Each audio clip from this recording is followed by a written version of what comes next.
Beethoven, Mozart, Schumann, Händel y Chopin, entre otros.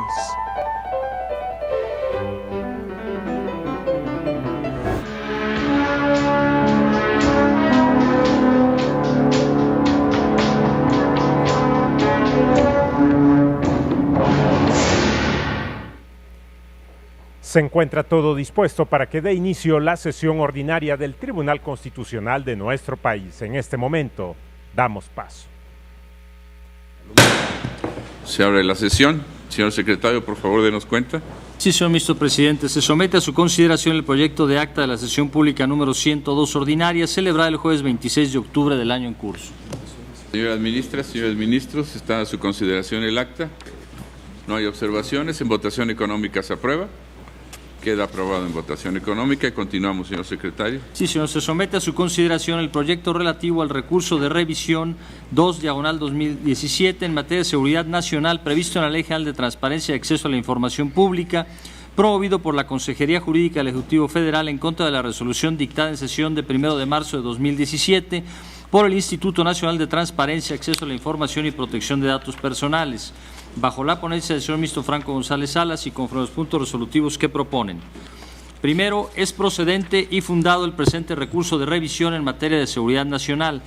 Segundo, se revoca la resolución del Instituto Nacional de Transparencia, Acceso a la Información y Protección de Datos Personales, dictada en el recurso de revisión RRA 4171/16, en sesión celebrada el 1 de marzo de 2017, a fin de que, por razones de seguridad nacional, sea reservada la información relativa al origen, destino, hora de salida, hora de llegada, millas náuticas, número de pasajeros y carga, tiempos de vuelo, aterrizajes y ciclos adicionales o información que pudiera dar indicio de tales datos, contenida en el apartado de reportes de tripulación respecto a las aeronaves de la Flota Aérea Presidencial con matrículas XC-UJN, XC-UJO, XC-IPP, XC-UJP y XC-UTA, por el periodo que comprende del 1 de enero de 2011 al 5 de octubre de 2016, dejando intocado todo aquello que no fue materia de revisión por esta sentencia.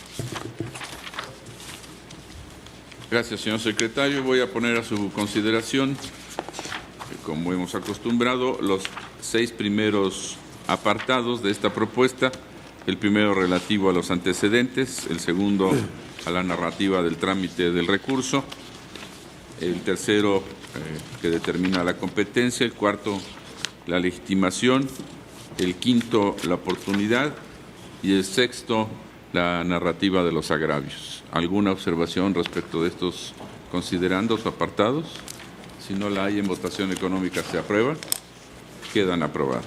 Señor ministro ponente, señor ministro Franco, por favor. Gracias, señor presidente. El presente asunto es prácticamente igual al que resolvió este pleno en abril de este año, bajo el número de identificación 1/2015.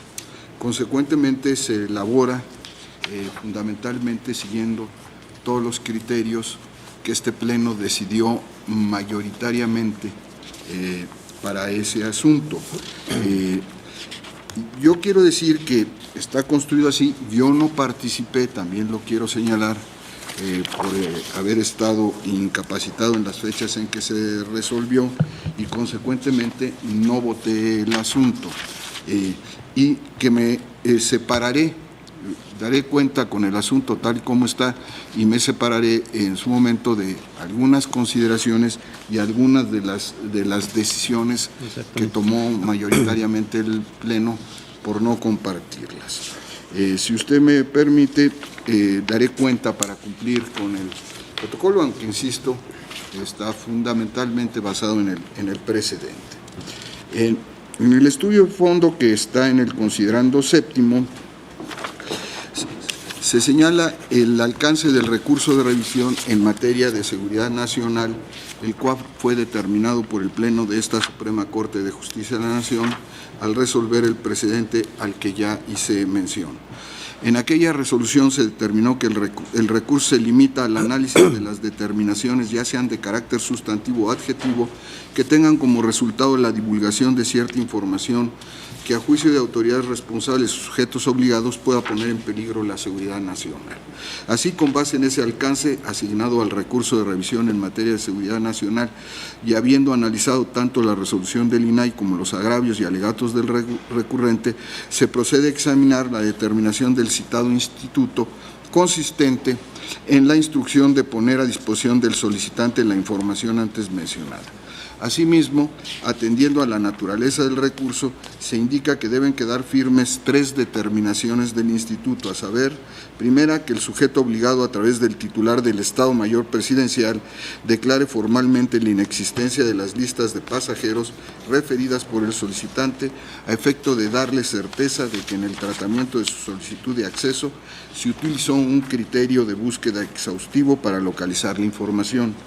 Segundo, la reserva de la información relativa al nombre y firma del personal del Estado Mayor Presidencial contenidos en las bitácoras de vuelo, con fundamento en el artículo 110, fracción quinta de la Ley Federal de Transparencia y Acceso a la Información Pública, así como la matrícula de dichos elementos en términos de la diversa fracción primera del artículo 13 del mismo ordenamiento.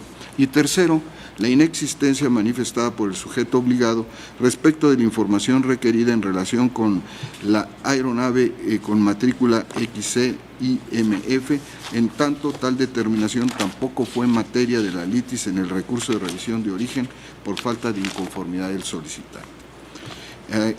Enseguida, en el apartado número 2 del propio considerando que analizamos, se establece el marco normativo en materia de seguridad nacional y su aplicación al supuesto que se analiza. Y en el apartado 3 se estudia la determinación del INAI, así como los agravios del recurrente en relación con la entrega de la información solicitada. Se destaca que respecto a la identificación del daño, los argumentos del recurrente están relacionados de manera correcta con los supuestos señalados por este alto tribunal como susceptibles de justificar la reserva de información desde la perspectiva de seguridad nacional. Se determina que los argumentos de la recurrente resultan fundados por razones de seguridad nacional, puesto que son los datos en conjunto y en correlación los que permitirían derivar los patrones de vuelo. En consecuencia, se considera que debe revocarse la resolución del INAI en lo relativo al alcance de la información sujeta a entrega, de tal forma que debe quedar reservada. Lo anterior, porque la reserva de la información solicitada obedece a que su divulgación puede afectar el desarrollo de las actividades de inteligencia, contrainteligencia y actuación contra la delincuencia organizada, lo que a su vez pone en riesgo la seguridad de la aviación y puede comprometer la misión fundamental del Estado Mayor Presidencial de garantizar la seguridad del Presidente de la República y demás pasajeros, puesto que da cuenta de datos específicos sobre la actuación de dicho órgano y sus protocolos a seguir, lo que incide en la efectividad de los mecanismos que implementa para garantizar la seguridad del Presidente de la República. Las consideraciones previas también son aplicables tratándose de los datos relativos al origen, destino, hora de salida y hora de llegada de las aeronaves, por lo que también deben quedar sujetas a reserva. Así se considera, puesto que la hora de salida y llegada, al igual que el origen o destino de las aeronaves, son elementos propios de la bitácora, que es un documento que contiene la información específica de un vuelo proyectado o de parte de un vuelo de una aeronave que se somete a la aprobación de la autoridad aeronáutica para su aplicación interna por parte de las dependencias de los servicios de tránsito aéreo, aunado a que se trata de un documento al que no le aplica una condición general de publicidad. Consecuentemente, conforme al alcance del presente recurso de revisión en materia de seguridad nacional, se considera fundado el interpuesto por el consejero jurídico del Ejecutivo Federal. Brevemente es lo que contiene la propuesta que está a consideración del Pleno. Presidente, estaré muy atento, insisto y quiero reiterarlo, que yo me separaré en su momento para escuchar las opiniones de algunos puntos del proyecto que estoy presentando. Gracias, señor ministro. Señor ministro Cosío, por favor. Muchas gracias, señor presidente. Como acaba de señalar el señor ministro Franco, este asunto tiene dos precedentes. Yo en ambos voté en contra y esencialmente es por esto que él también lo señalaba, está en el segundo punto resolutivo. Como sabemos, lo que está proponiendo el proyecto es revocar la resolución del INAI a fin de que, por razones de seguridad nacional, este me parece es el elemento central, sea reservada la información relativa al origen, destino, hora de salida, hora de llegada, millas náuticas, número de pasajeros y carga, tiempos de vuelo, aterrizajes y ciclos adicionales o información que pudiera dar indicio de tales datos contenida en el apartado de reportes de tripulación respecto de algunas naves, en particular 4, de la flota aérea presidencial. Como lo habíamos discutido en estos asuntos, me voy a referir ya al punto 7 en su totalidad, yo no comparto esta perspectiva o este punto de vista con el cual se está analizando. Creo que este recurso de seguridad nacional no debe funcionar como una cortapisa al principio de máxima publicidad que forma parte del derecho humano que tenemos reconocidos todos los habitantes del territorio nacional a la información pública, en primer lugar. En segundo lugar, tampoco veo por qué en este recurso nosotros tengamos que revalorar la prueba del daño o el análisis de daño que hizo el propio Instituto Nacional de Acceso a la Información. Creo que en este balance que se hace entre seguridad nacional y máxima transparencia debiéramos ser muy específicos, debiéramos minimizar la condición de los recursos promovidos por el consejero jurídico, el presidente de la República, a efecto precisamente de garantizar este derecho humano y su calificación en el artículo 6 constitucional como de máxima transparencia. Realmente no encuentro que sea el objetivo del recurso de llegar a estos extremos, que como bien lo dice el señor ministro Franco, es una posición que se manifestó mayoritariamente en sesiones anteriores. Yo votaré en contra del asunto. Podría coincidir con el aspecto primero y segundo por ser una descripción normativa, pero prefiero, por las razones que he dado, pronunciarme en contra de la totalidad de este asunto, en términos del resolutivo que acabo de leer. Gracias, señor presidente. Gracias, señor ministro. Señor ministro Lainez, por favor. Gracias, ministro presidente. Como ustedes recordarán, yo fui el ponente en el precedente de este asunto, el 1/2015, al cual nos ha hecho referencia el ministro ponente. El engrose yo lo elaboré conforme a la decisión mayoritaria en ese momento, pero voté en contra y emití voto particular y por lo tanto voy a apartarme, voy a votar en contra del proyecto una vez más, porque yo considero que contrario a lo que se sostiene en el proyecto, los datos relativos al lugar de salida y llegada de las aeronaves de la flota presidencial sí deben ser públicos y deben quedar a disposición del solicitante, dando la información o dando cuenta de la ciudad o localidad relativa, insisto, tanto del inicio de vuelo como del lugar a donde va. ¿Por qué? En primer lugar, porque ya han quedado sujetos a revisión desde o en sede del Instituto de Transparencia toda una serie de elementos que ya quedaron reservados, también como nos lo refiere el ministro ponente. En segundo lugar, porque el solo conocimiento de la salida y llegada de las aeronaves de la flota presidencial, en mi opinión, no se cuenta con los datos técnicos, métodos o procedimientos relativos a la estrategia de seguridad desplegada para estos casos por el Estado Mayor Presidencial y, en mi opinión, tampoco se posibilita la generación de patrones de vuelo. Tercero, el hecho de que la solicitud de información está referida a un periodo pasado hace muy poco probable y en mi punto de vista debilita el argumento de que a partir del mero conocimiento de estos vuelos vaya a derivar una amenaza a la seguridad nacional como resultado y que resulte en una afectación a las actividades de inteligencia, de contrainteligencia y actuación contra la delincuencia organizada o que ponga en riesgo la seguridad del presidente y de su familia.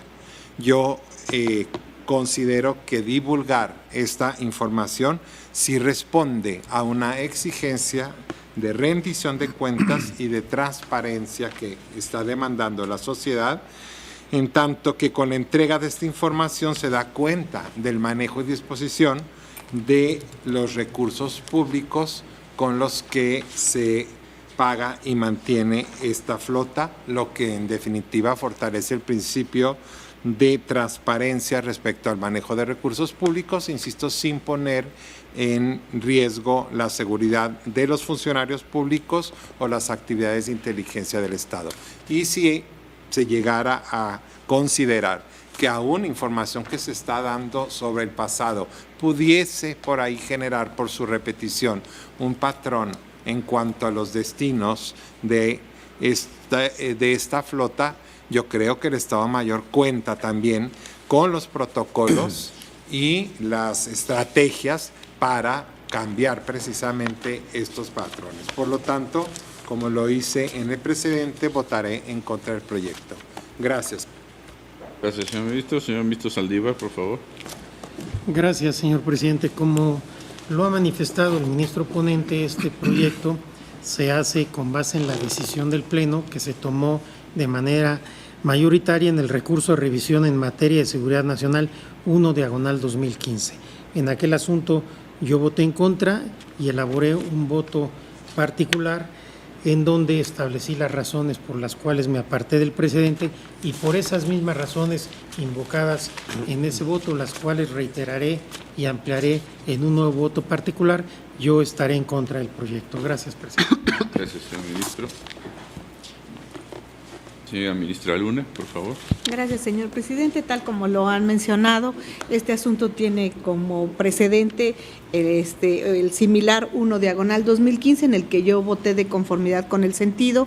Me aparté de algunas consideraciones, lo mismo haría en este asunto y me reservaré el formular un voto concurrente. Gracias, señor presidente. Señor ministro Pérez Dayán, por favor. Gracias, señor ministro presidente. Aquí, como se ha establecido, esto tiene como antecedente un precedente que, si bien ocupaba una ley diferente, por lo que hace a la disposición específicamente invocada y que es motivo de análisis, resulta exactamente aplicable. En aquella ocasión en que esto se discutió, formé parte de la mayoría que resolvió declarar fundado el recurso de seguridad nacional frente a una solicitud exactamente igual a la que tenemos aquí. En el caso concreto, expresé y sigo considerándolo así, que la solicitud en específico, como fue formulada, da lugar a justificar la resolución de este alto tribunal en cuanto a la seguridad nacional. Lo dije en aquella ocasión y lo reitero ahora, la solicitud implica todos los vuelos del Estado Mayor Presidencial respecto de estas 6 aeronaves de 2011 a la fecha, incluyendo, entre otras cosas, lo que han denominado millas náuticas, número de pasajeros, carga, tiempo de vuelo, aterrizajes y ciclos adicionales o información que pueda dar indicios de tales datos en el apartado reportes de tripulación, así como el número de personas, lugar de origen y destino. Al solicitar la de todos los vuelos desde aquella fecha, permitirá, para mí no cabe duda, generar un estudio muy claro de lo que podría ser el análisis de datos estructurados y con ello generar patrones que en efecto puedan poner en riesgo la seguridad nacional. Es un hecho notorio para este alto tribunal que el criterio del Instituto Nacional de Acceso a la Información con motivo de una solicitud, si no exactamente igual, pero relativamente similar sobre este tribunal pleno en cuanto a los viajes de los señores ministros hacia distintas actividades en el propio territorio nacional y en el extranjero, llevó a resolver que por el propio instituto, cuando estos implicaran reiteradas circunstancias, esto es, patrones de conducta por seguridad nacional, no se debían entregar. Hoy, de alguna manera, vemos una resolución diferente de aquel criterio ya establecido en relación con este alto tribunal, De ahí que lo invoco como un hecho notorio.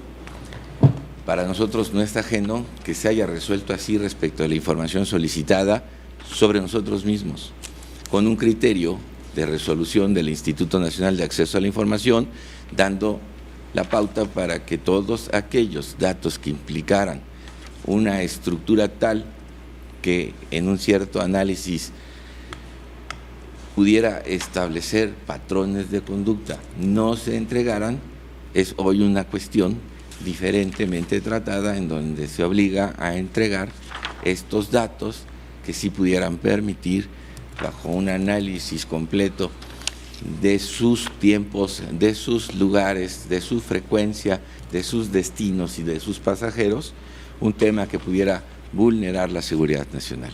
En un caso entonces se reconoció el que estas cuestiones que eran reiteradas no se entregaran, pero sí las aisladas. En otro caso se obligó a la entrega de toda la información. Bajo esta perspectiva creo que está más de acuerdo con el criterio reseñado y entregado a este alto tribunal por parte del Instituto Nacional de Acceso a la Información, en el sentido de que ese tipo de información sí puede generar dificultades de seguridad, no aquella que se da de carácter aislado, con lo cual yo estoy completa y absolutamente de acuerdo. Específicamente qué lugar, específicamente qué día, nada que pudiera comprometer establecer toda una estrategia para conocer exactamente cuáles son los caminos, las rutas, las frecuencias y alcanzar con un grado de certeza bastante elevado que algo volverá a suceder.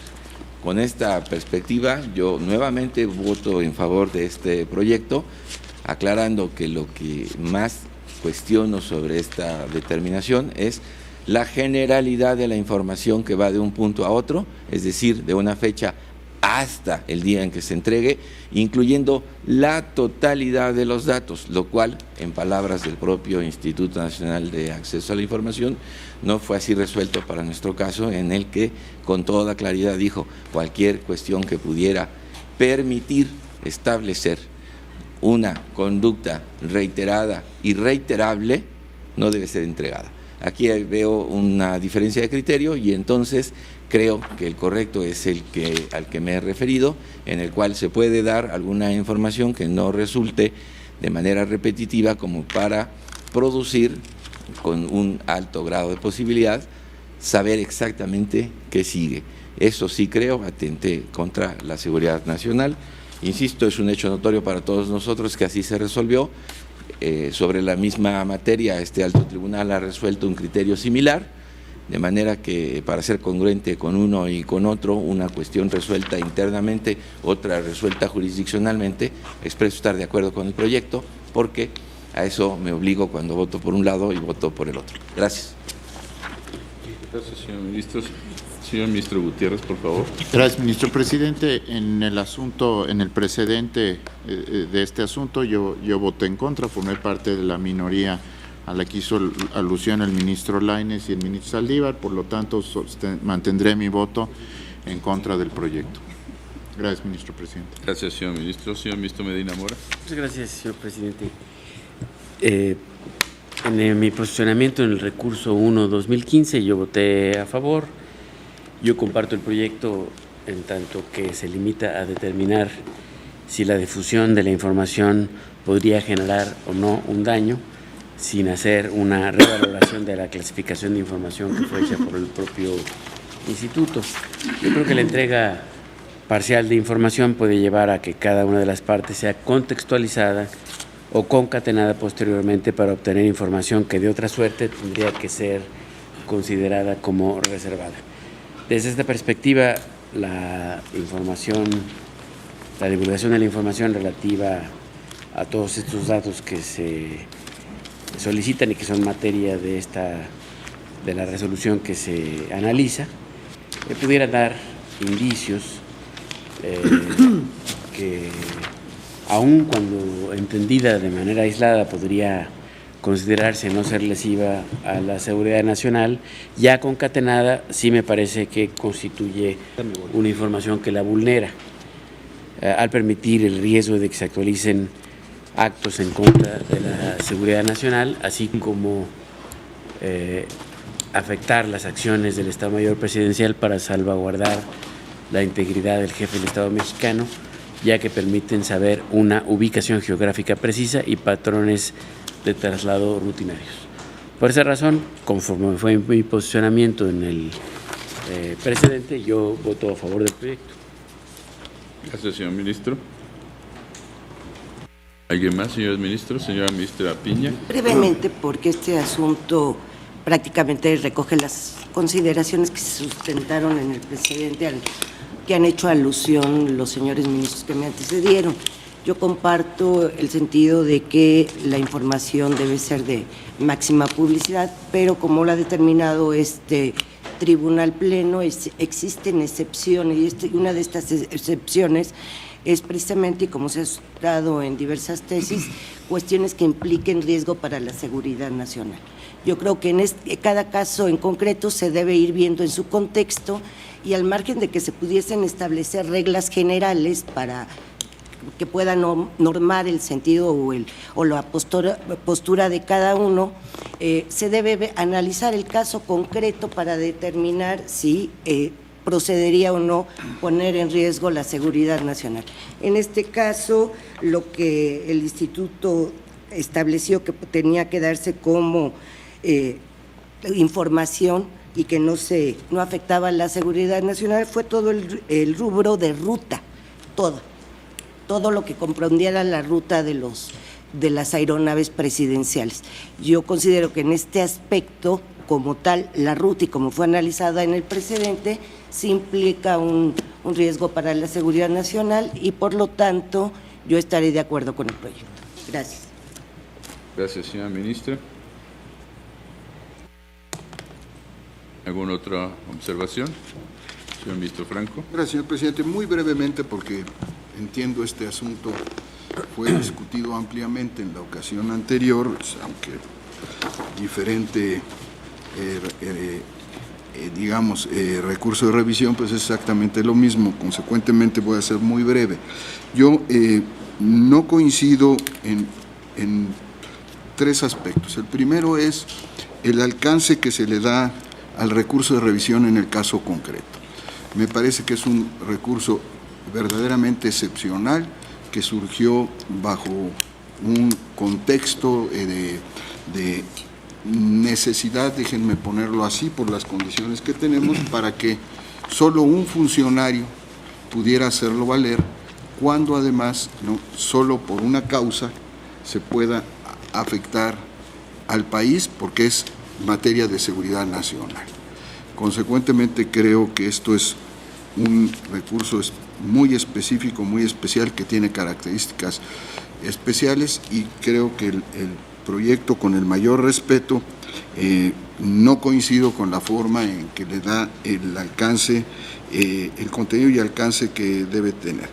En segundo lugar, también difiero específicamente de las partes reservadas. Coincido con quienes se han expresado en el sentido de que no pone, en mi opinión, en peligro la seguridad nacional, salvo que, como bien lo decía la ministra Piña, y coincido con ella, en casos particulares pudiéramos tener elementos para que ello sucediera, ¿no?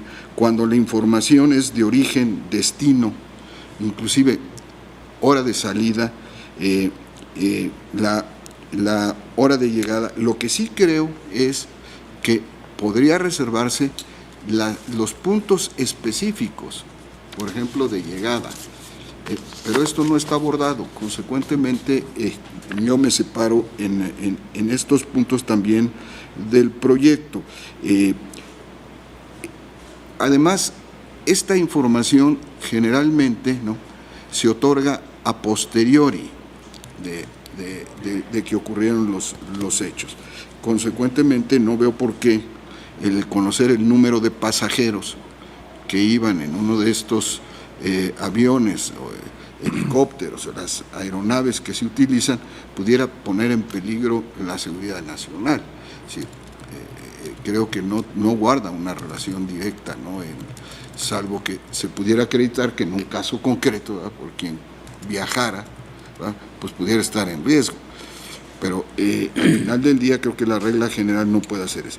Consecuentemente, yo, señor presidente, señoras y señores, me separo también del proyecto y explicitaré mis razones en un voto, para ya no detener una discusión que ya se ha sostenido en el Pleno y que no creo que yo pudiera esencialmente aportar argumentos que encuentro se han dado, si bien no coincidentemente, pero sí en las participaciones de quienes disintieron en la ocasión anterior. Entonces yo estaré en contra del proyecto también, señor presidente. Gracias, señor ministro. ¿Alguien más? No hay más participaciones. Vamos a tomar la votación nominal. Yo nada más recuerdo también que voté con el proyecto semejante al que está a discusión a inclusive a diferencia de lo que se ha dicho, para mí el recurso debe tener toda la amplitud necesaria para que con absoluta competencia la Suprema Corte analice todas las cuestiones que lleven a la condición que establece la existencia del recurso en el artículo 6º de la Constitución para poner en peligro la seguridad nacional. Y en ese sentido yo le concedo la mayor de las amplitudes al recurso. Y coincido en este caso con lo que se ha dicho, se dice en la propuesta, muy semejante, insisto, a lo que se había señalado en el precedente, y por lo tanto reiteraré mi voto a favor como lo hice en esa ocasión. Si no hay más participaciones, señor secretario, tome la votación. Sí, señor ministro presidente. Señor ministro Gutiérrez Ortiz Mena. Contra. Señor ministro En contra también, con voto particular, por favor. Señor ministro Luna Ramos. Con el proyecto, apartándome de algunas consideraciones y reservándome formular un voto concurrente. Señor ministro Franco González Salas. En contra y anuncio voto particular. Señor ministro Saldívar Ledo de la Rea. Contra, anuncio voto particular. Señor ministro Pardo Rebolledo. Congruencia con el presidente, voto a favor del asunto. Señor ministro Piña Hernández. Con el proyecto, apartándome de algunas consideraciones y reservando un voto concurrente. Señor ministro Medina Mora. A favor. Señor ministro Lainez Potisek. En contra y voto particular. Señor ministro Pérez de Llano. Con el proyecto por la amplitud de la información. Señor ministro presidente Edgar Morales. A favor del proyecto. Señor ministro presidente, me permito informar de que existe una mayoría de 6 votos a favor de la propuesta del proyecto. Las señoras ministras Luna Ramos y Piña Hernández se apartan de algunas consideraciones y reservan su derecho a formular voto concurrente. Los señores ministros Gutiérrez Ortiz Mena, Cosío Díaz, Franco González Salas, Saldívar Ledo de la Rea y Lainez Potisek votan en contra y anuncian voto particular, salvo el señor ministro Gutiérrez Ortiz Mena. También tome nota que voy a hacer un voto concurrente, señor secretario. Sí, señor. Bien, con esta votación con que se nos ha dado cuenta, queda resuelto entonces el recurso de revisión en materia de seguridad nacional previsto en la Ley General de Transparencia y Acceso a la Información Pública, número 2/2017. Continuamos, señor secretario. Sí, señor ministro, se somete a su consideración el proyecto relativo al amparo directo 61/2014, promovido en contra de la sentencia de 29 de octubre de 2013, dictada por la Tercera Sala Penal del Tribunal Superior de Justicia del entonces Distrito Federal, en el toca penal 749/2013, bajo la ponencia del señor ministro Saldívar Ledo de la Rea y conforme al único punto resolutivo que propone. La justicia de la Unión ampara y protege de forma lisa y llana a Alejandro Garniño Tejeda y José Jiménez López en contra de la autoridad y el acto precisados en los antecedentes de esta sentencia. Gracias, señor secretario. No sé, señor ministro, ponemos a consideración los antecedentes, los apartados relativos a la demanda del amparo directo, la solicitud del trámite de ejercicio de la facultad de tracción, el trámite que se dio en la Suprema Corte, la competencia, la oportunidad y la existencia del acto reclamado y la procedencia. ¿Estarían ustedes de acuerdo con estos primeros 7 considerandos? En votación económica se aprueban, quedan aprobados. Por favor, señor ministro Saldívar. Gracias, señor presidente.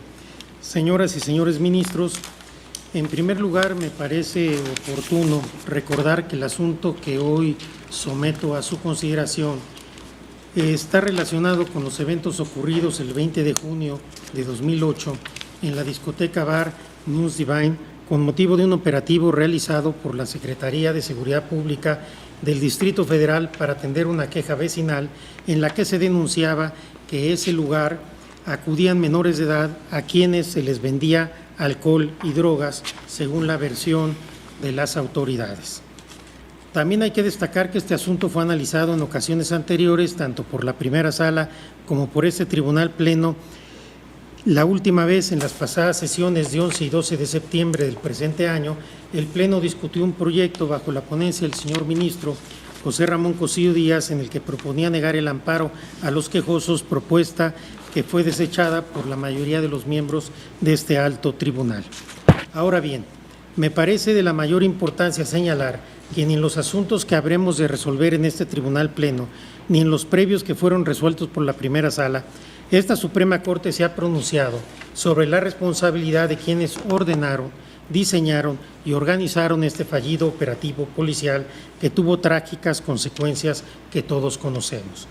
Lo que hemos analizado en dichos asuntos es la responsabilidad penal de determinados servidores públicos que participaron en la ejecución del operativo, pero no la de quienes lo organizaron y diseñaron. Sin que esto suponga adelantar un pronunciamiento sobre casos penales donde se analiza la responsabilidad individual de cada uno de los funcionarios que tuvieron algún tipo de participación en esas labores de organización y diseño del operativo, quiero enfatizar que el proyecto que presento a este Tribunal Pleno en modo alguno implica avalar un operativo policíaco que en su planeación presentó gravísimos errores y fallas inadmisibles en un Estado constitucional de derecho que debe tener como eje rector el escrupuloso respeto a los derechos humanos de las personas, cuya protección debe ser reforzada cuando se trata de menores de edad.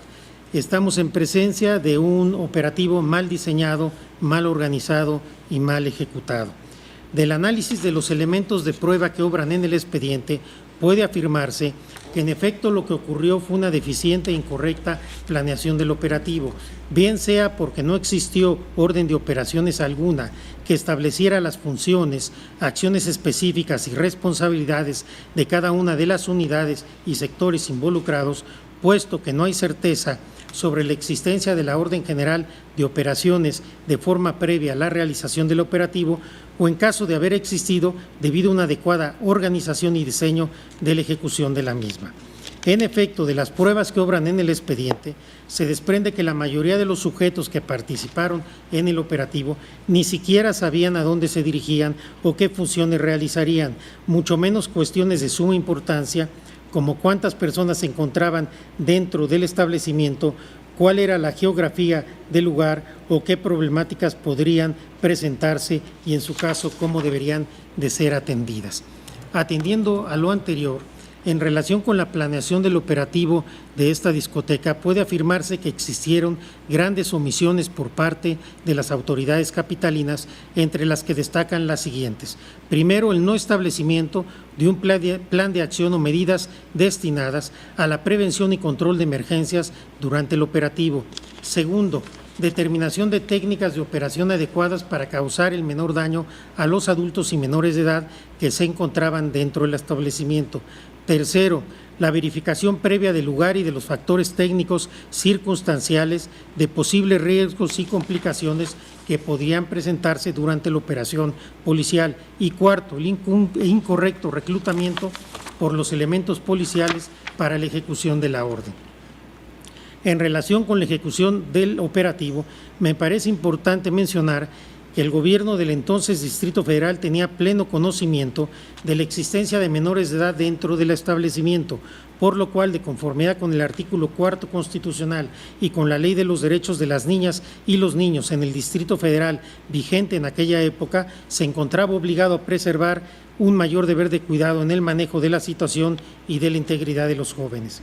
En este sentido, el caos organizativo del operativo, la falta de coordinación entre distintos cuerpos policiales, así como la inexistencia de comunicación y planeación previas sobre las posibles contingencias a presentarse durante el operativo, solo pueden ser imputables a los funcionarios y mandos a los que correspondía la organización y planeación del operativo.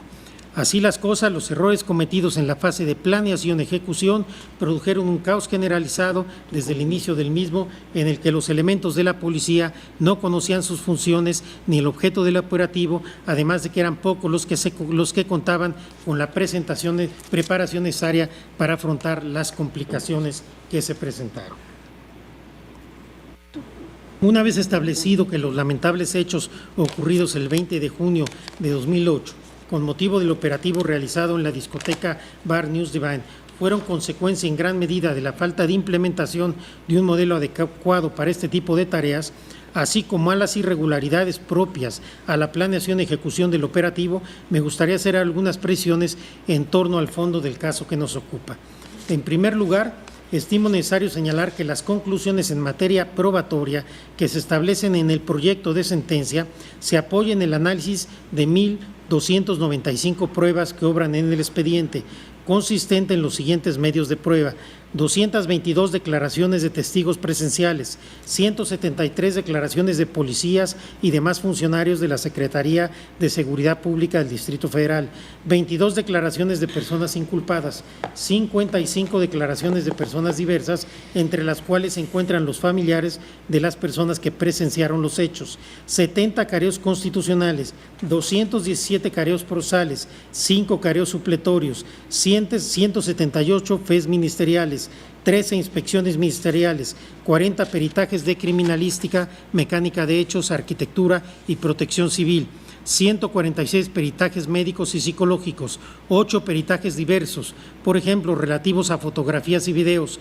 4 diligencias de investigación, 91 documentales remitidas por las autoridades, informes y oficios, 50 pruebas documentales y una junta de peritos. En segundo lugar, también resulta oportuno destacar que tanto el juez de la causa como la sala de apelación consideraron a los quejosos responsables por la comisión del delito de ejercicio ilegal de servicio público, en virtud de que estos faltaron a su deber de proteger a las personas, pues a pesar de que observaron cómo sus subordinados formaban una contención humana en torno a la entrada principal de la discoteca, que de acuerdo con esa versión generó en última instancia daños a las personas que estaban en el establecimiento, omitieron dar la orden de que se replegaran y permitieran la salida de las personas aglutinadas. Al respecto, la consulta aclara que si bien la forma comisiva del delito de ejercicio ilegal del servicio público es a través de una omisión, también se trata de un delito de resultado, y el que se le atribuye a los quejosos en este asunto es precisamente el daño a las personas que estaban dentro del bar. Así debe enfatizarse que los quejosos no fueron condenados simplemente por omitir realizar una conducta, sino porque se supone que la omisión que se les atribuye, no dar la orden de disolver el muro o valla, causó daños a las personas que estaban dentro del establecimiento. Como se expone a continuación, el proyecto sostiene que el análisis de la evidencia disponible en el expediente no permite llegar a esa conclusión. La propuesta que se somete a su consideración es que el Ministerio Público no presentó evidencia más allá de duda razonable para acreditar la existencia de un nexo causal entre la formación del muro de contención en torno al acceso de la discoteca News Divine y los daños a las personas que estaban dentro del establecimiento. De ahí que no se pueda considerar que dar la orden de disolver el muro hubiera evitado el resultado, situación que se traduce en una vulneración del derecho de los quejosos a la presunción de inocencia en su vertiente de estándar de prueba. Para llegar a tal conclusión, el proyecto reitera que de conformidad con la doctrina de este alto tribunal, el principio de presunción de inocencia tiene 3 vertientes. Primero, como estándar de prueba. Segundo, como regla de tratamiento del imputado. Y tercero, como regla probatoria. Para los efectos del presente asunto, el proyecto desarrolla la primera de las vertientes antes mencionadas, especialmente por lo que hace al estándar de más allá de toda duda razonable que está implícito en este derecho fundamental. Esta Suprema Corte ha sostenido que el derecho a la presunción de inocencia en su vertiente de estándar de prueba exige contar con un alto nivel de confirmación de la hipótesis de la acusación para poder declararla suficientemente probada y, en consecuencia, para poder condenar penalmente a una persona. Así, la culpabilidad del imputado debe probarse más allá de toda duda razonable. En este orden de ideas, como se explica a continuación, el proyecto sostiene que la aplicación de este estándar de prueba al caso concreto nos conduce a rechazar la conclusión de la sala responsable respecto a la responsabilidad de los quejosos. A partir de un análisis integral de los elementos probatorios disponibles descritos en la consulta, puede sostenerse que en realidad la aglomeración de personas dentro del establecimiento no se ocasionó a partir del muro de contención formado por los quejosos, sino que la misma comenzó a formarse varios minutos antes como consecuencia de 3 factores. Primero, el cierre de la puerta por donde salían los jóvenes durante las primeras etapas del operativo a causa de ciertos disturbios que tuvieron lugar al exterior del establecimiento. Segundo, la presión sobre los jóvenes para que abandonaran el lugar ejercida por los policías que se encontraban dentro del establecimiento. Y tercero, la decisión de apagar las luces y el aire acondicionado del lugar, lo que ocasionó una falta de aire y generó un ambiente sofocante. Contrariamente a lo que sostuvo la sala responsable, la evidencia que obra en el expediente permite concluir que esta situación de aprisionamiento se mantuvo durante aproximadamente 10 minutos, después de los cuales la sección derecha de la puerta principal repentinamente se venció y, debido al impulso, algunas de las personas más cercanas a la misma fueron proyectadas y cayeron al suelo, siendo pisoteadas por una multitud de personas que salían intempestivamente del establecimiento. Es precisamente en ese momento cuando varios elementos de la Secretaría de Seguridad Pública, sin que exista constancia de una orden para ello, conformaron una contención humana en torno a esta sección de la puerta, lo cual se mantuvo por un lapso de 3 y 5 minutos. Así las cosas, el proyecto sostiene que el presente caso el Ministerio Público no presentó evidencia para acreditar, más allá de toda duda razonable, la existencia de un nexo causal entre la formación del muro de contención en torno al acceso de la discoteca Bar News Divine y los daños a las personas que estaban dentro del establecimiento. Por el contrario, como ya se explicó, está acreditado que antes de que los elementos de la Secretaría de Seguridad Pública formaran la contención, las personas dentro del establecimiento estuvieron comprimidas por un periodo de aproximadamente 10 minutos en un espacio sumamente reducido y sin el aire necesario para respirar, derivado de la gran cantidad de personas ahí enclaustradas y agravado por la orden de apagar los ventiladores. De esta manera, si de conformidad con la fracción cuarta del artículo 259 del Código Penal para el Distrito Federal, comete el delito de ejercicio ilegal de servicio público, quien teniendo obligación por razones de empleo, cargo, comisión de custodiar, vigilar, proteger o dar seguridad a las personas, lugares, instalaciones u objetos, incumpliendo su deber en cualquier forma propicie daño a las personas o a los lugares, instalaciones, objetos o pérdida o sustracción de objetos que se encuentren bajo su cuidado, la consulta sostiene que no es posible sostener que los quejosos hubieran propiciado con su conducta consistente en la omisión de ordenar a los elementos de policía que desintegraran el muro de contención los daños a las personas que estaban dentro del establecimiento. La sala responsable asumió como premisa fáctica que el mecanismo causal que dio lugar a los daños de las personas fue el muro de contención. De ahí que se entendiera que la omisión que les atribuye a los quejosos, consistente en ordenar su desintegración, también pueda considerarse como la causa de los daños a las personas, toda vez que desde su perspectiva, si el muro se hubiera disuelto, no se hubiera causado el daño. No obstante, de acuerdo con lo anteriormente expuesto, el proyecto rechaza enfáticamente que esté acreditada la premisa fáctica de la que parte la sala responsable, toda vez que no existen elementos que prueben, más allá de toda duda razonable, la existencia de un nexo causal entre el mencionado muro de contención y los daños a las personas. Y si esto es así, tampoco puede sostenerse que esté probado que la omisión de los quejosos propició los daños sufridos por las personas dentro del establecimiento, lo que significa a su vez que no está acreditado que los quejosos cometieron el delito de ejercicio ilegal del servicio público. Ahora bien, aún suponiendo sin conceder que fuera posible acreditar el nexo causal entre la conducta desplegada por los quejosos, omitir dar la orden de disolver el muro de contención y el resultado imputado, daños a las personas que estaban en el establecimiento, el proyecto aclara que en atención a los diversos errores e irregularidades que se presentaron durante la planeación y ejecución del operativo, no era previsible para los quejosos que saber que estaban ocurriendo daños a las personas dentro del establecimiento.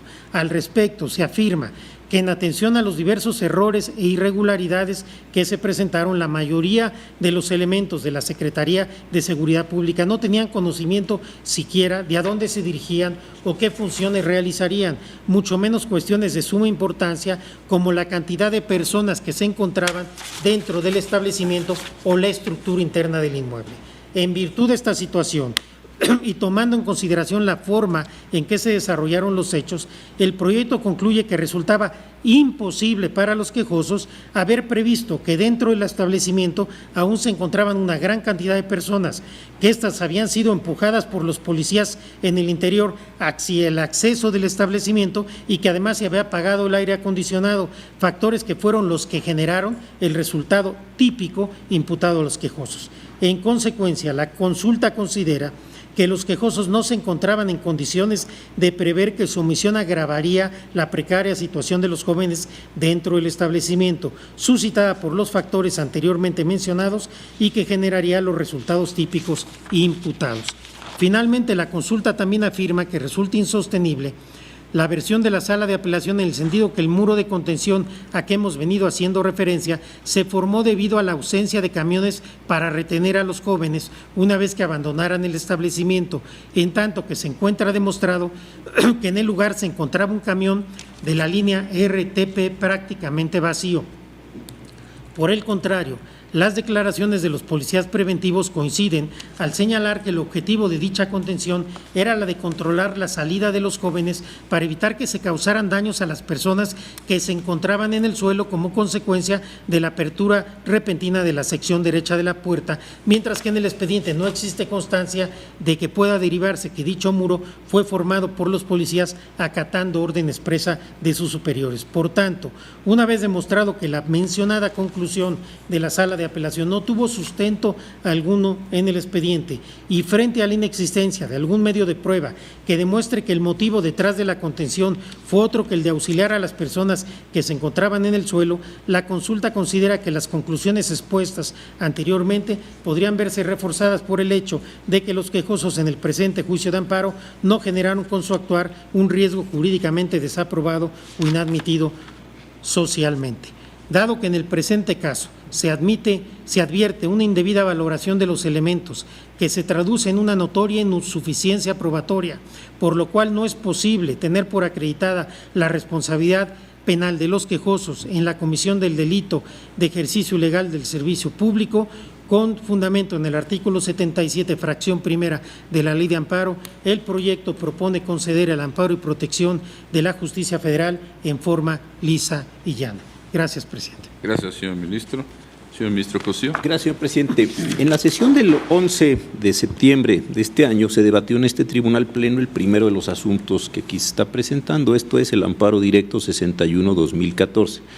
En el mismo, la propuesta que formulé fue en el sentido de negar el amparo solicitado bajo la consideración medular de que las pruebas que obran en la causa penal permiten sostener que sí está acreditado el delito de ejercicio ilegal de servicio público y la plena responsabilidad de los quejosos en su comisión. Asimismo, que las penas impuestas a los solicitantes del amparo no resultan violatorias de sus derechos humanos.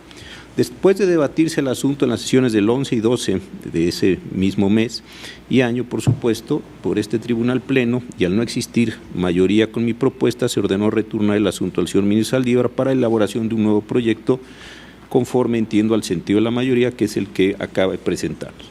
La propuesta del ministro Saldívar que hoy se nos presenta es en el mismo sentido que en su momento presentó en la primera sala, es decir, considerando como argumento que la sentencia reclamada vulnera los derechos de los quejosos en virtud de que la sala responsable incurrió en un error de apreciación de las pruebas y en vía de consecuencia de los hechos. Derivado de ello, se estima que es incorrecto, dice el proyecto, la base sobre la cual la autoridad consideró que los quejosos incurrieron en el delito de ejercicio ilegal de servicio público, pues a partir de realizar una nueva reconstrucción de los hechos, podía concluirse que no se acredita el nexo causal entre la conducta desplegada por los quejosos y el resultado. Esto es, que con motivo de su actuar dentro del operativo ocasionaron daños a las personas y porque era imposible que los quejosos tuvieran conocimiento de lo que sucedía adentro, por lo que no era previsible para ellos el resultado. No coincido con el sentido propuesto. Sigo convencido de que los ahora quejosos sí incurrieron en un ejercicio ilegal del servicio público dentro del operativo News Divine en los términos que señaló la sala responsable y que con motivo de ello algunas personas resultaron dañadas en su vida e integridad corporal. Como sabemos, 12 personas perdieron la vida y otras 7 resultaron lesionadas, algunas de ellas de manera grave e irreversible.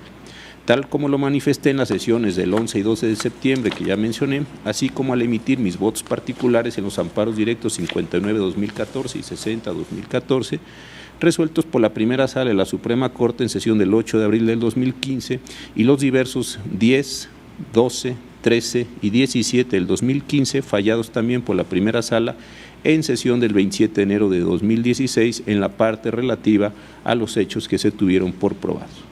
Considero que adverso a lo sostenido en la consulta en la parte medular, que para mí está en las páginas 93 a 117, en la especie el material probatorio que obra en la causa penal sí permite concluir que los amparistas, con motivo de su empleo y en su carácter de manos de la policía, acudieron a un operativo mal organizado, en eso coincido, en la discoteca News Divine, con la finalidad de verificar si se vendían bebidas embriagantes o drogas a menores de edad.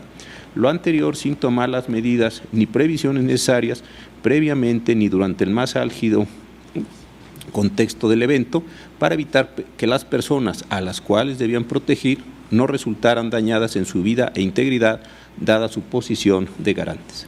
En mi opinión, fue correcto el actuar de las autoridades responsables al estimar que los quejosos de los presentes juicios sí incurrieron en el delito de ejercicio ilegal de servicio público, pues ellos eran garantes del bien jurídico que debió protegerse, a saber, la vida e integridad de los jóvenes, y a pesar de ello omitieron actuar como les era debido, es decir, privilegiar en todo momento la vida e integridad física de estos, puesto que ante la situación advertida, como bien lo consideró la responsable, debieron ordenar en su calidad que cesaran las vallas de contención y realizaran lo necesario para evitar tan fatal resultado.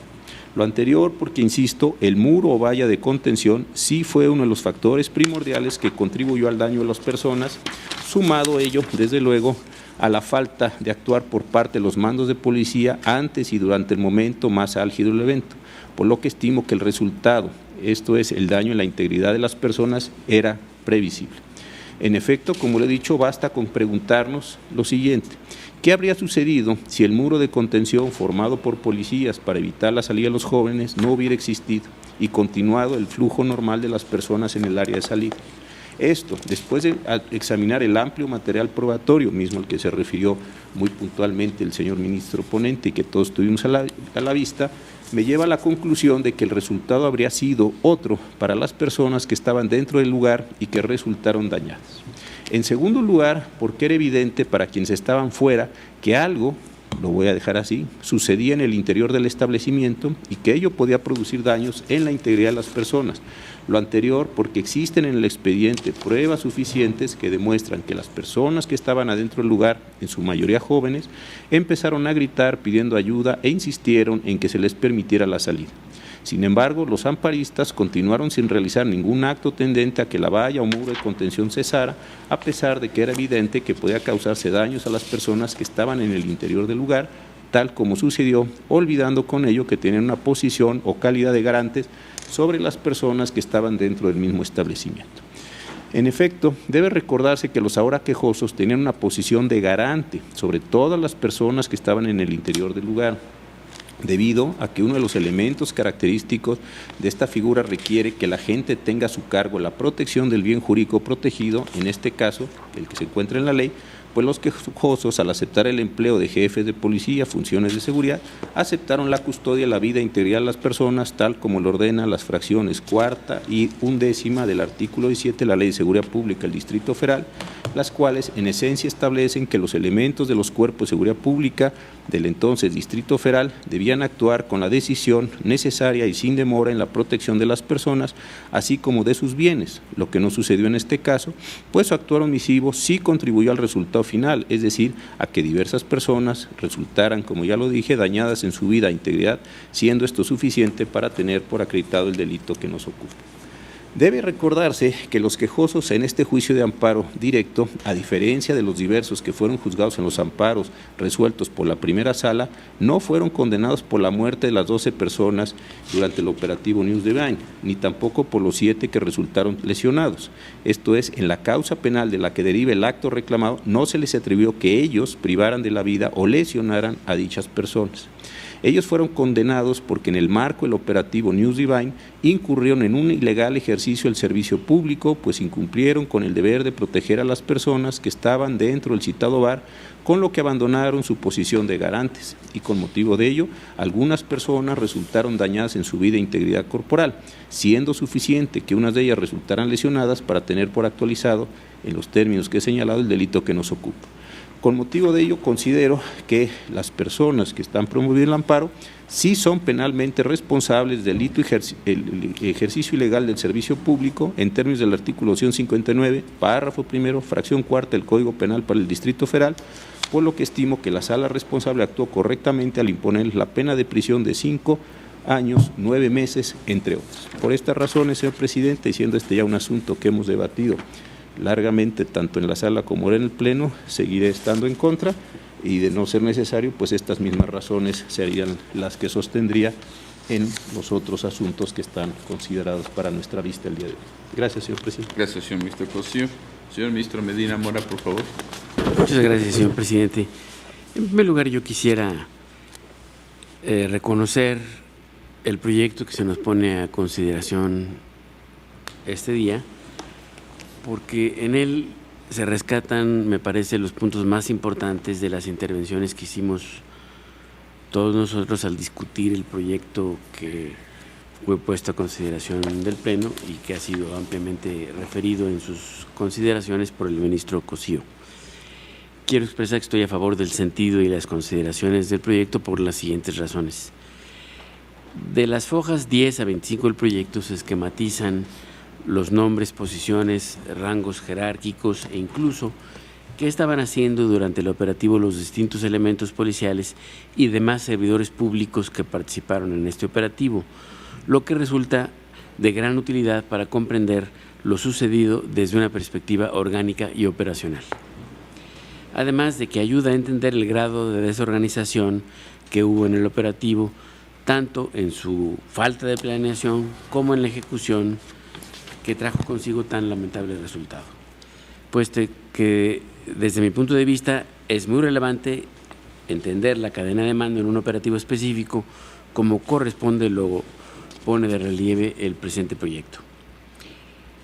Me parece relevante rescatar algo que se encuentra en el proyecto, y esto es que la jerarquía de los rangos que operan en los distintos cuerpos policiales no es razón de identidad, no es lo mismo pues que la figura de cadena de mando que impera en la ejecución de un operativo determinado, y por tanto un superior jerárquico no necesariamente es responsable del actuar de sus subordinados al momento de la ejecución de un operativo.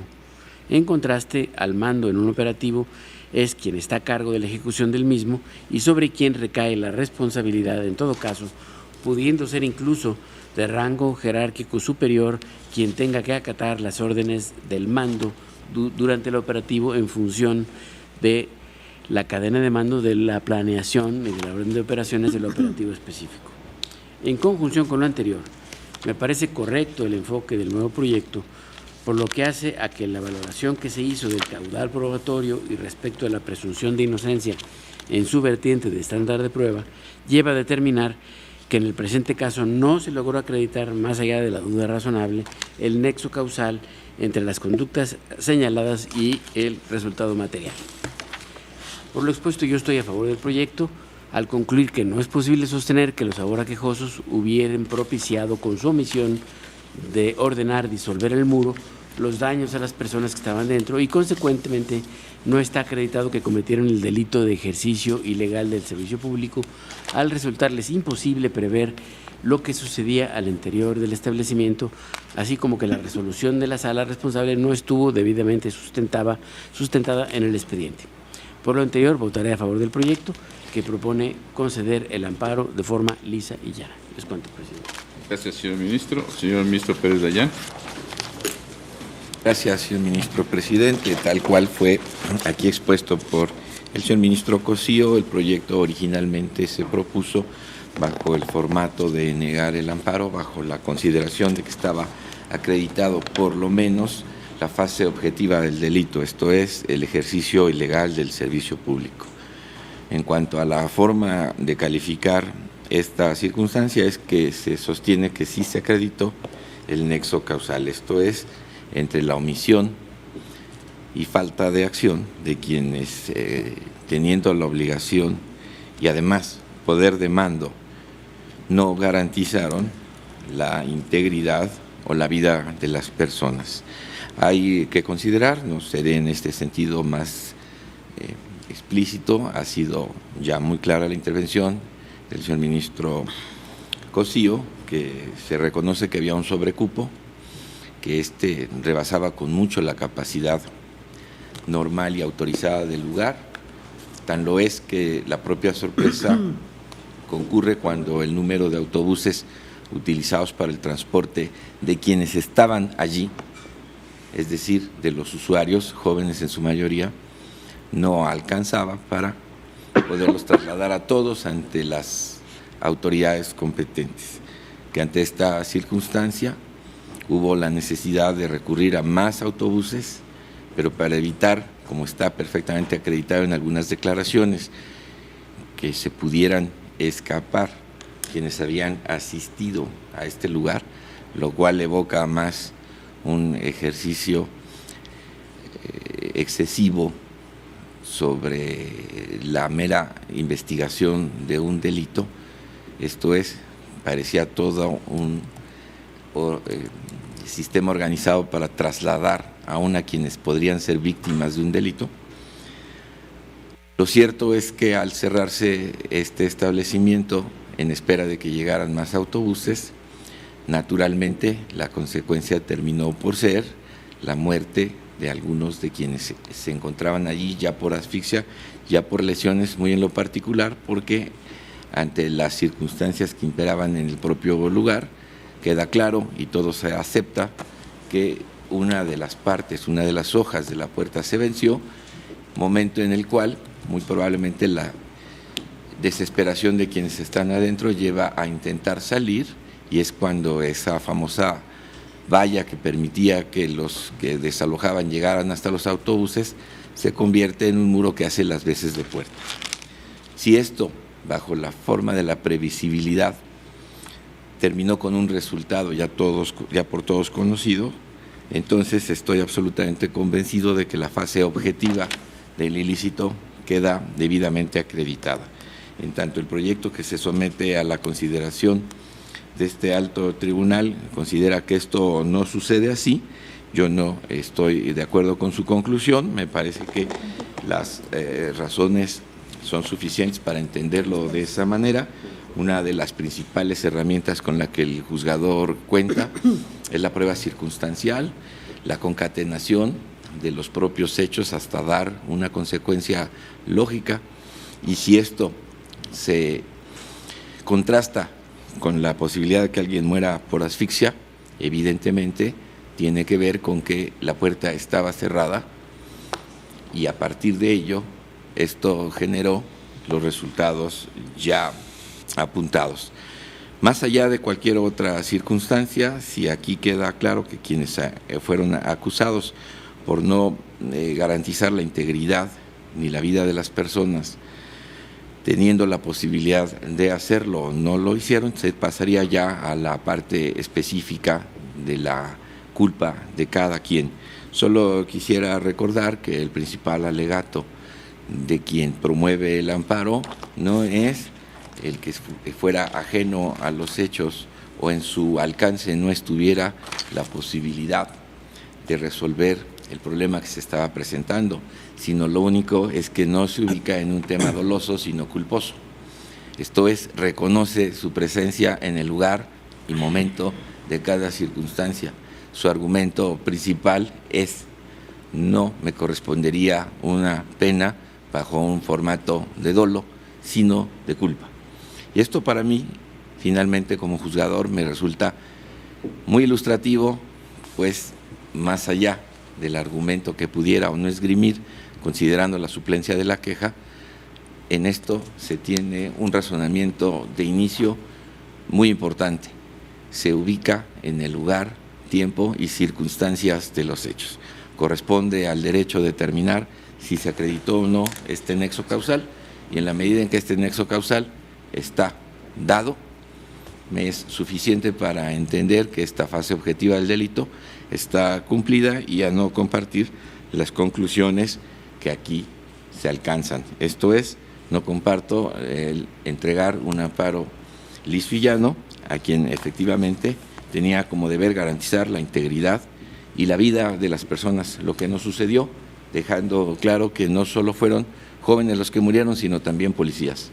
Por tanto, estando de acuerdo entonces con el primer proyecto, me pronunciaría porque la fase objetiva del delito que aquí se trata está debidamente acreditada mediante la concatenación lógica y estructurada de cada uno de los elementos de prueba que se contienen en el propio expediente, confirmada con la propia solicitud del quejoso, quien en su defensa no argumenta, sino que lo que sucedió fue por culpa, no por dolo.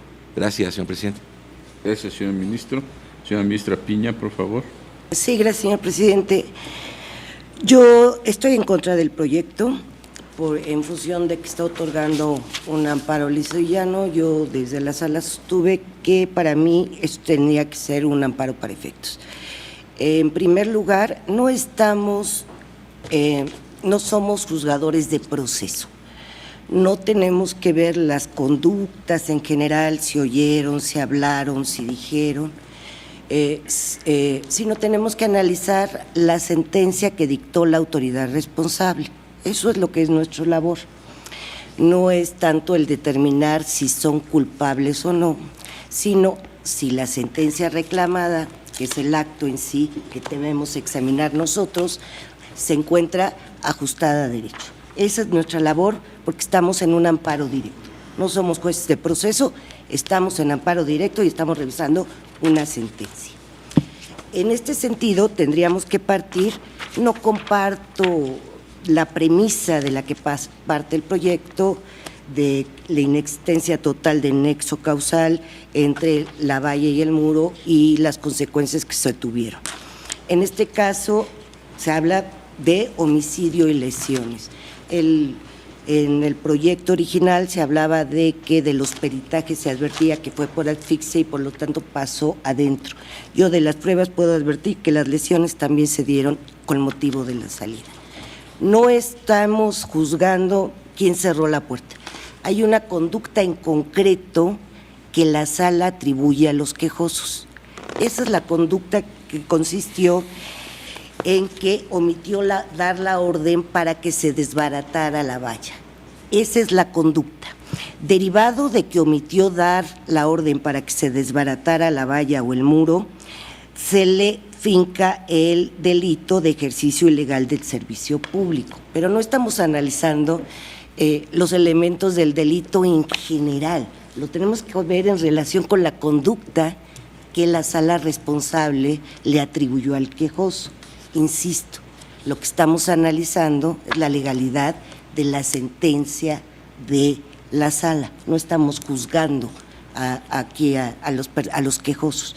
Tenemos que ver si esa sentencia se ajustó o no a derecho. Es lo que tenemos que ver. No sé si cometieron otras conductas, si efectivamente resultaron lesionadas las personas o dónde se cometió. Para mí, lo que yo tengo que revisar en amparo directo es la legalidad y constitucionalidad de la sentencia que dictó la sala, en esos términos, ni atribuirle más conductas, porque no soy juez de proceso. En este sentido, la conducta está claramente definida por la sala, de ahí desprende la existencia del delito. Como omitió dar la orden de desbaratar el muro o valla, esto provocó en parte las lesiones que se efectuaron, que se produjeron a los muchachos en este caso. Y precisamente es un delito de omisión. ¿Por qué estoy en contra del proyecto? Precisamente partiendo de la premisa. Para mí, el proyecto parte de analizar la litis en forma diferente a la sala. Yo lo podría hacer, pero no comparto cómo se realizó. El proyecto parte de analizar los hechos y establecer que no hay un nexo causal entre la formación del muro, la valla, y el homicidio, las lesiones a los muchachos. Este aproximamiento al asunto yo no lo comparto. Yo creo que sí puedo desprender un nexo causal de las constancias que hay en el expediente. Sin embargo, sí estoy por el amparo por dos razones. Primero, porque la sentencia de la sala responsable se hizo de manera totalmente general, es decir, planteó la conducta que le atribuye a los servidores públicos mandos medios sin analizar las circunstancias particulares de cada uno. Cada uno tenía funciones diferentes. Del expediente se advierte cuáles son las funciones que tenía encomendada cada mando medio y que incluso son los que vienen ahora al amparo. También se advierte la función o dónde estaban en el momento de los hechos y cuál fue su declaración con relación a las funciones que estaban realizando. Tenemos quejosos que no ingresaron al lugar, que ni siquiera estaban cerca de la valla o el muro, que a juicio de la sala fue lo que propició estas lesiones u homicidio a los muchachos. En ese sentido, si estamos viendo la conducta de cada uno, debemos también ver si estaban en posibilidad de evitar ese daño. Es decir, si la conducta omitió dar la orden para que se desbaratara la valla o el muro, tenemos que ver si los quejosos estaban en posibilidad de advertir esa situación y por lo tanto dar la orden de que se desbaratara la valla o el muro. De lo que se advierte, por ejemplo, el quejoso en particular tenía encomendada tenía una función específica que era revisar con sus elementos de seguridad una fila de aproximadamente 50 personas en la entrada del establecimiento, formados para entrar a la discoteca a efecto de encontrarles drogas o armas. Esta era su función. Y otra función era llevar y coordinar los autobuses a la parte frontal de la discoteca. Con motivo de estas funciones tenemos que ver dónde estaba esta persona, este quejoso, en el momento en que ocurrieron los hechos. Y esto es lo que se advierte del expediente, si se puede situar a cada uno de los quejosos y si tuvieron o no la oportunidad de dar la orden para que se desbaratara ese muro o valla, o no estaban ni siquiera en posibilidades de hacerlo, dado la lejanía en que se encontraban en el momento en que sucedieron los lamentables hechos. Me explico. Si bien todos los elementos de seguridad, como decía el ministro Cosío, tienen la calidad de garantes y tienen el deber de cuidar, en este momento la conducta que la sala responsable les atribuyó fue únicamente la omisión de no dar la orden de desbaratar el muro o la valla. Tenemos que ver por las circunstancias particulares del caso, si los quejosos infringieron ese deber de cuidado en realidad, y esto de qué se puede desprender de su cercanía precisamente a los hechos. Si el quejoso estaba, por ejemplo, u otros quejosos lejos de la valla, no se percataron porque estaban viendo si traían los camiones o no traían los camiones, ni siquiera se les puede atribuir el que hayan omitido dar esa orden. Este es el vicio para que a mi juicio incurrió la sala responsable. Hizo una condena general de todos los servidores públicos, en este caso de los mandos medios, sin analizar en concreto la conducta y la situación particular de cada uno de ellos.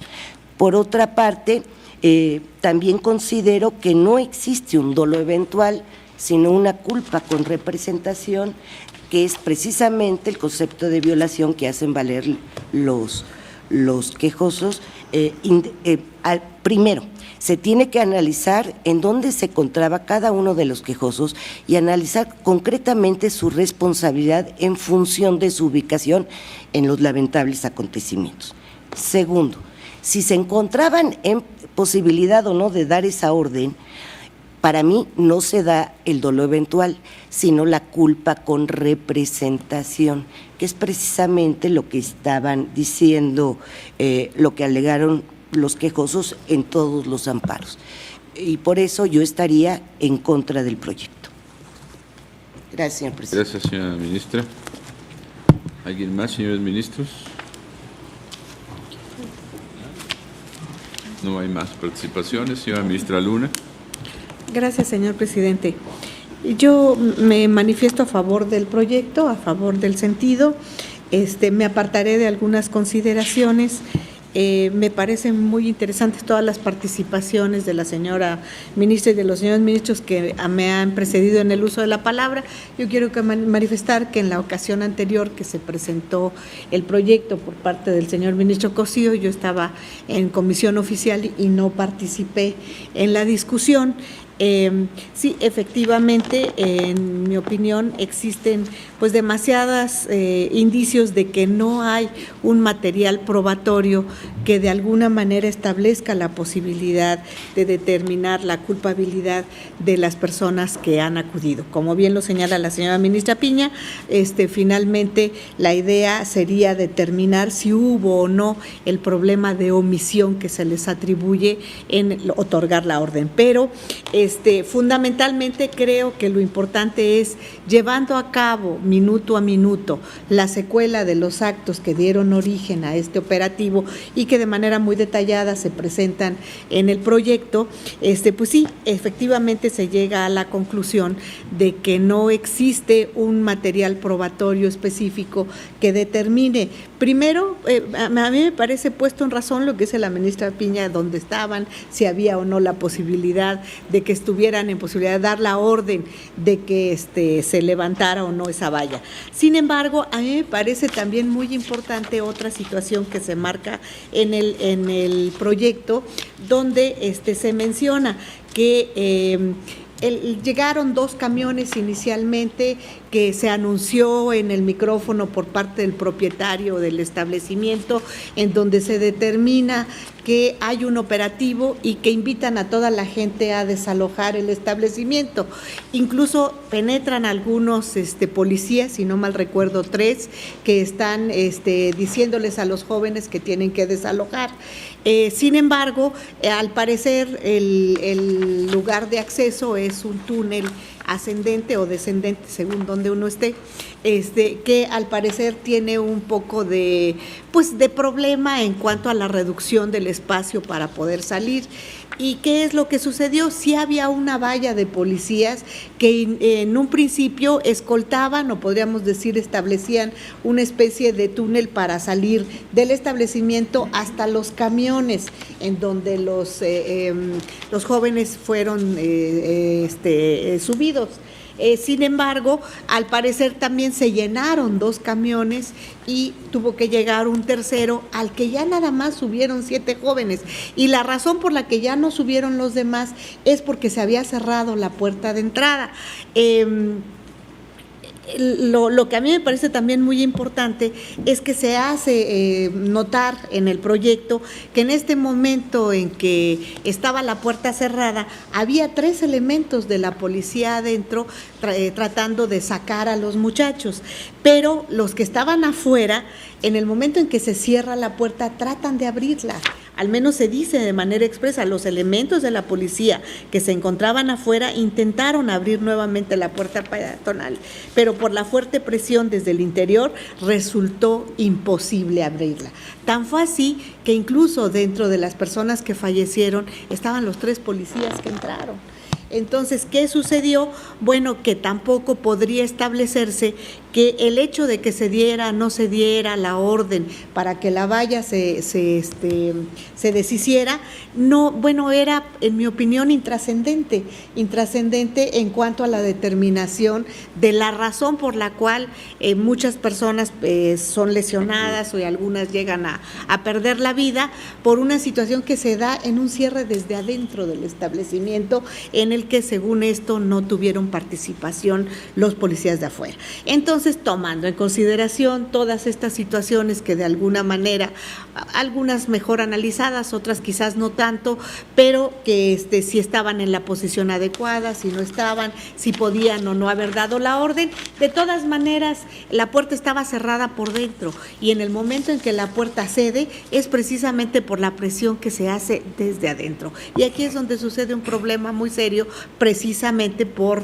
la fuerza que traía esta presión que se ejerció, es que muchas personas pues fallecieron al ser incluso pisadas por quienes salieron con esta contención. Entonces, por esta razón, a mí sí me parece que no existe de veras una prueba fehaciente ni un nexo causal entre el haber dado la orden, no haber dado la orden, el haber determinado a través de quienes estaban en la valla y quienes estaban afuera que se hiciera o no determinada situación, porque esto dependió de un acto, en mi opinión, totalmente diferente y ajeno a quienes se encontraban afuera, y por tanto creo que no existe un material probatorio suficiente para poder determinar su responsabilidad.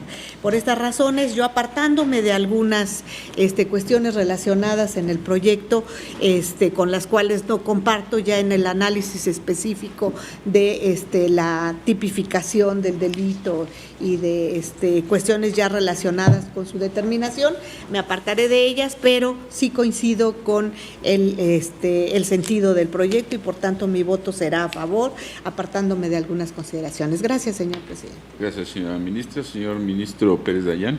Gracias, señor ministro presidente. Solo es un tema de aclaración, dado el sentido de las participaciones que hemos tenido aquí, todas ellas muy respetables y completas.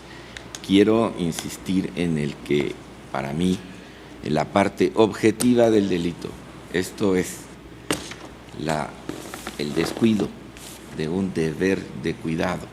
No digo de quién, eso tendría que ser analizado conforme lo ordenan los propios conceptos de violación y las facultades que cada juzgador en materia de control constitucional tiene.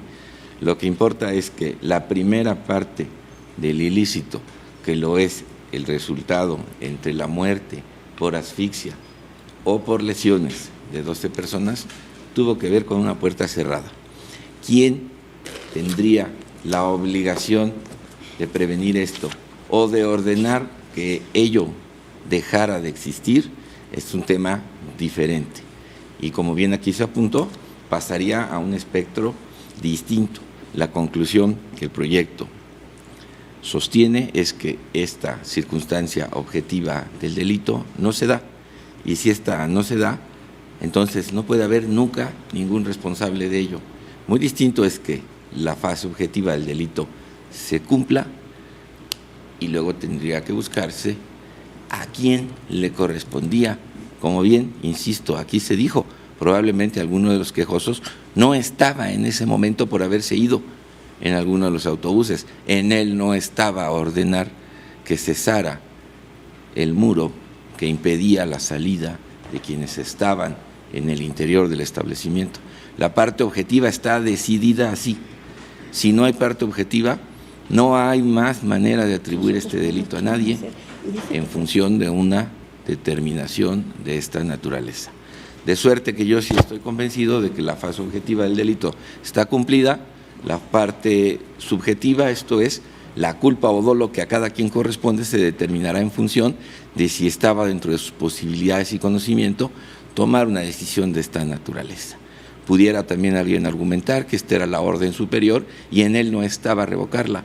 Podría también alguno otro contraargumentar que quien ejecuta un operativo, independientemente de que la orden sea una en específico, tiene también el poder para ordenar que ésta cese frente a una circunstancia extraordinaria como lo es la posible asfixia o muerte de algunas personas. Bajo esta perspectiva, creo entonces insistir en que para mí lo que aquí está descrito acredita la parte objetiva, el delito mismo. ¿Quién lo cometió? Ese es un tema que tendría que analizarse después en función de los argumentos que cada uno de los quejosos aporte en relación con la decisión tomada por la sala responsable. Gracias, señor presidente. Gracias, señor ministro. ¿Alguien más, señores ministros? ¿Alguna otra observación, señor ministro? No, señor presidente. Yo solo quiero reiterar lo que señalé en la sesión anterior. Desde luego estoy a favor del proyecto, porque precisamente, y voy a leer lo que dije exactamente porque lo reitero en todos sus términos, aquí no se juzga a quién o quiénes dieron las órdenes de que se hicieran esas acciones. Es cierto, aquí no estamos juzgando a esas personas. Por ejemplo, de que se cerrara la puerta, de que se apagara la luz, de que se quitara el aire acondicionado, de que se impulsara a los jóvenes a salir. ¿Quiénes dieron esas órdenes? Eso aquí, por lo menos, no está siendo juzgado. Y quizá ahí, a quienes tenían el mando, como bien lo han señalado los señores ministros que intervinieron ya en aquella sesión y ahora, debieron haber previsto o calculado el daño que estaban causando con esas órdenes que finalmente los policías estaban solo acatando, órdenes que les daban los mandos superiores. De esas circunstancias, como señaló el ministro Saldívar, a mi parecer, se dieron por órdenes ajenas a los policías, que solo las cumplieron y que fueron al final contradictorias y que no tomaron en cuenta el daño y que no fueron retiradas por la autoridad que podía haberlo hecho en la cadena de mando que les correspondía. Cualquiera que haya sido el resultado, y existiendo para mí por lo menos la duda de que estos policías en concreto hubieran sido responsables, yo estoy a favor del proyecto por concederles el amparo liso y llano como se propone. Si no hay más observaciones, tomemos la votación, señor secretario. Sí, señor ministro presidente. Señor ministro Gutiérrez Ortiz. En contra del proyecto, anuncio voto particular. Señor ministro Cosío. En contra, con voto particular también. Señor ministro Ana Ramos. Con el proyecto apartándome de algunas consideraciones y reservándome el derecho de formular voto concurrente. Señor ministro Franco González. A favor. Señor ministro Saldívar de la En el Real. proyecto. Señor ministro Pardo Rebolledo. A favor. Señor ministro Piña Hernández. Pero sí esto por un amparo, pero para efectos, y en su caso haré un voto.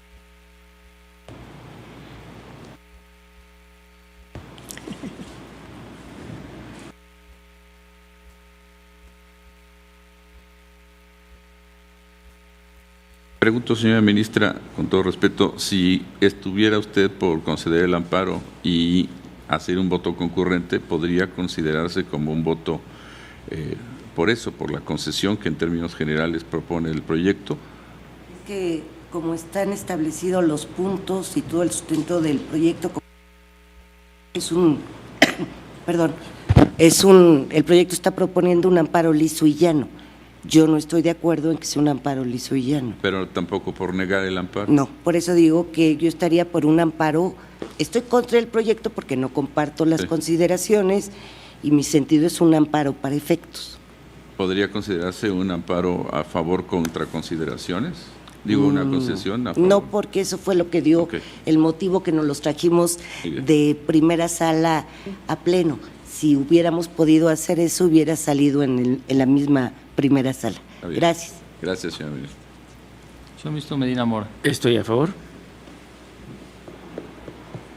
Señor ministro Denis Potisek. Por las razones que expuse, en el precedente, estoy a favor del proyecto. Señor ministro Pérez Dayan. En contra. Señor ministro presidente Aguilar Morales. A favor. Señor ministro presidente, me permito informarle que existe una mayoría de 7 votos a favor de la propuesta del proyecto. La señora ministra Luna Ramos vota en contra de algunas consideraciones y reserva su derecho a formar voto concurrente. Voto en contra de los señores ministros Gutiérrez, Ortiz Mena y Cosío Díaz, quienes anuncian voto particular. La señora ministra Piña Hernández vota en contra por estar en contra de los efectos que se propone y de las consideraciones que lo sustentan. Y el señor ministro Pérez Dayan también vota en contra. Yo también anuncio que además de las razones que ya contiene el proyecto con las que estoy de acuerdo, formularé un voto concurrente.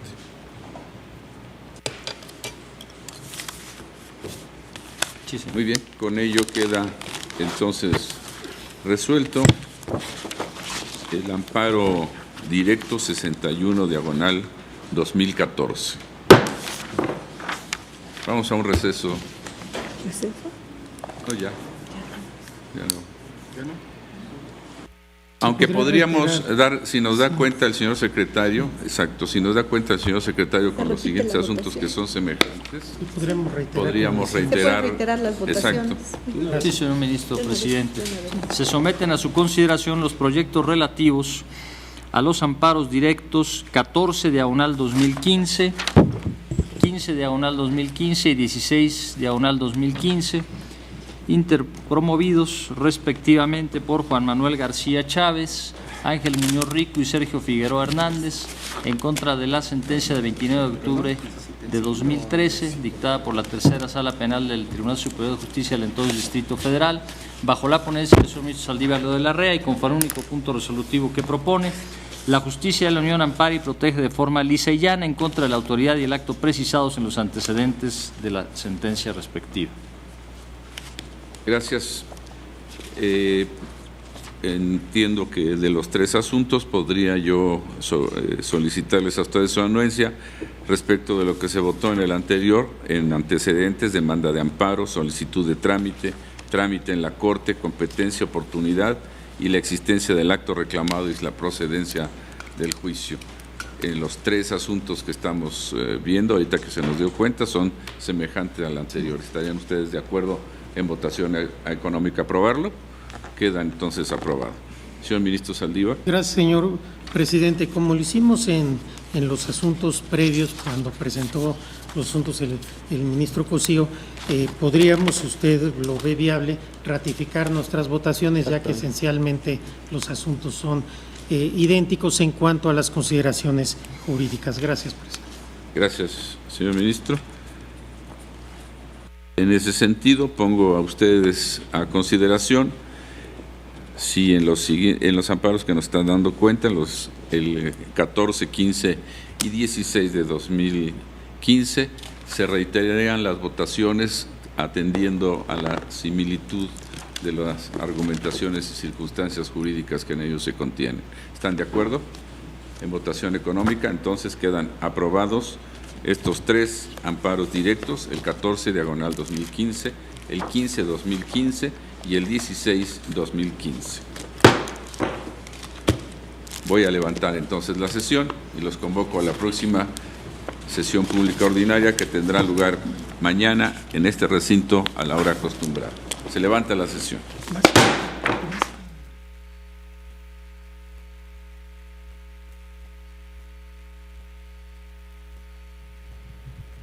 Concluyó la sesión ordinaria del Tribunal Constitucional de nuestro país, donde el Pleno de la Suprema Corte de Justicia de la Nación resuelve 5 asuntos. En primer término, un asunto importante en términos de ser un recurso de revisión en materia de seguridad nacional, de acuerdo a lo que establece el artículo 6º de la Constitución Política de los Estados Unidos Mexicanos y específicamente la Ley General de Transparencia, Acceso a la Información Pública. Un asunto importante en términos de la resolución que en su momento tomó el Instituto Nacional de Transparencia, Acceso a la Información Pública y Protección de Datos Personales el 1 de marzo del año 2017 al resolver un recurso de revisión, el número 4171/2016, donde se plantearon puntos importantes respecto de la concesión de la información que se solicitó en su momento el 5 de octubre del año 2016 por quien intervino solicitando esta información y las consideraciones pertinentes respecto de las bitácoras de vuelo de la flota aérea de la Presidencia de la República. El Pleno de la Suprema Corte de Justicia de la Nación determina revocar la resolución del INAI establecida en esta fecha que hemos comentado y procedente precisamente el recurso de revisión en materia de seguridad nacional. Este es el primero de los asuntos resueltos y posteriormente el Pleno resuelve 4 asuntos en la misma temática, amparos directos en revisión. El primero de ellos 61/2014 y también el 14, 15 y 16 2015. Esto relacionado con los hechos ocurridos en lo que corresponde al News Divide en fecha 20 de junio del año 2008 y en los planteamientos importantes respecto de la responsabilidad que se atribuía a mandos policiales en el desempeño precisamente en esa fecha, en estos actos ocurridos en ese centro. Un asunto importante donde el Pleno de la Suprema Corte de Justicia de la Nación en los 4 asuntos plantea el otorgar el amparo liso y llano a quienes intervinieron en estos asuntos, los quejosos correspondientes a estos 4 amparos directos en revisión. Este es el resolutivo del Pleno de la Suprema Corte de Justicia de la Nación en estos casos. Son los 5 asuntos resueltos en la sesión ordinaria del Tribunal Constitucional de nuestro país. Agradecemos a todos ustedes la atención a su programa, El Pleno en Vivo. Se despide José de Jesús Cruz Ibaje, invitándoles para que en punto de las 9 de la noche puedan dar seguimiento, acceso directo en el espacio noticioso del canal judicial y agradeciendo su interés en este ámbito de interpretación constitucional en el Estado mexicano. Por su atención, gracias.